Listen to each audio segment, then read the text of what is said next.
So అందరికీ నమస్కారం friends. ఈరోజు ఎంతో గొప్ప రోజు. 26 జనవరి అనగానే firstly I think nation first obviously republic day వస్తుంది.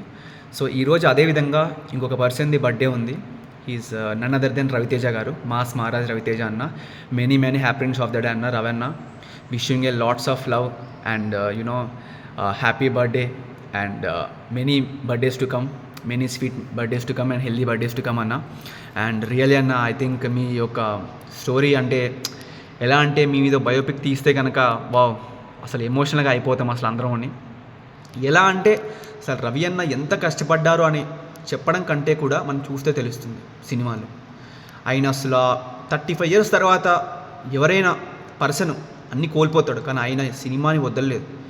అంటే థియేటర్లకు కడిగి కృష్ణానగర్లో ఎక్కడో ఒక చోట ఉండి ఫుడ్ గతిలేక ఏది గతిలేక ఎంతో ప్రొడక్షన్ హౌస్లో డైరెక్షన్ హౌస్లో తిరిగి 35 years తర్వాత ఆయనకు అవకాశం వచ్చింది. ఈడియట్తో పూరి జగన్నాథ్ గారి దర్శకత్వంలో. అస్సలు ఆయన యాక్టింగ్కి మాత్రం అబ్బా, కామెడీ టైమింగ్, పంచ్ డైలాగ్కి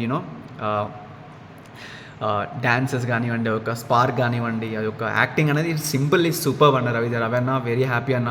మాలాంటి చాలామంది ఒక ఆర్టిస్ట్కి, యాక్టర్స్కి, మిగతా ఆర్టిస్ట్కి కూడా మీరు చాలా ఇన్స్పిరేషన్. అండ్ ఏ బ్యాక్గ్రౌండ్ లేకుండా వచ్చారనేది I think it's not every cup of tea Ravanna. You have proved the not టాలీవుడ్లో TFIలో ఇంకా రావచ్చు టాలెంట్తో కూడేటువంటి మీరు ప్రూవ్ చేశారు. అండ్ వెరీ హ్యాపీ అన్న. మెనీ హ్యాపీనెస్ హ్యాపీ బర్త్డే అన్న. జన్మదిన శుభాకాంక్షలు రవన్న. ఎంతోమంది జూనియర్ ఆర్టిస్టులకి మీరు యాక్టర్స్కి, మాలో యాక్టర్స్కి మీరు ఇన్స్పిరేషన్. ఎంతోమందికి కూడా తరంలో మీరు ఉంటారు. And very happy Ravanna. మీ సినిమాలే కాదు, ఆన్ స్క్రీన్లో కానీ ఆఫ్ స్క్రీన్లో కానీ మీ యొక్క డిసిప్లిన్, మీ యొక్క కమిట్మెంట్, హార్డ్ వర్క్ అయితే సింప్లీ సూపర్. హిట్స్ ఫ్లాప్ అని పక్కన పెడితే క్యారెక్టర్ చాలా ఇంపార్టెంట్. మీరు ఎంతో మందికి లైఫ్ ఇచ్చారు, ఇస్తారు కూడా అనుకుంటున్నాను. అండ్ నిజంగా రవన్న వెరీ హ్యాపీ అన్న. And lots of love Ravi అన్న. Many happiness of the day అన్న. Thank you so much.